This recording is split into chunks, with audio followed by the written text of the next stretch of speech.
આ તરફ અમદાવાદમાં સતત ગેરહાજર રહેતા શિક્ષકો સામે તપાસ શરૂ કરવામાં આવી છે। વારંવાર રજા લેતા શિક્ષકોનો હેતુ જાણવા માટે ડીએઓએ તપાસના આદેશ આપ્યા।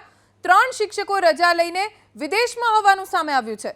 સંચાલક મંડળની રજાના આધારે 3 માસ કરતાં વધુ સમયથી શિક્ષકો ગેરહાજર છે। જસ્મીનાબેન પટેલ 177 દિવસની રજા લઈ વિદેશમાં છે।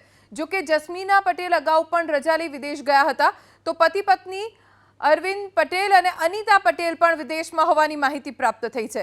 3 શિક્ષકો રજા લઈને વિદેશમાં છે અને અહીંયા તેમનું નામ બોલવાના કારણે કોઈ અન્ય શિક્ષક આવી નથી શકતા।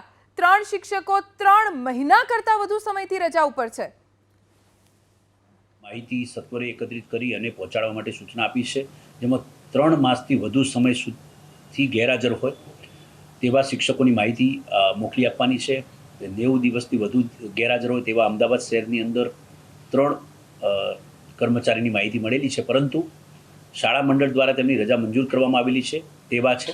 હજુ સુધી એ પ્રકારના કોઈ કર્મચારીની માહિતી મળેલી નથી કે જેઓએ કોઈ પણ પ્રકારની રજા મંજૂર કર્યા વગર વધુ લાંબા સમયથી ગેરહાજર હોય। ખાસ કરીને જે રજા મંજૂર કરવામાં આવે છે તે હક રજા મંજૂર કરવા માટે તેઓના સંચાલક મંડળ ગ્રાન્ટેડ શાળા હોય તો એમને સંચાલક મંડળ દ્વારા રજા મંજૂર કરવામાં આવતી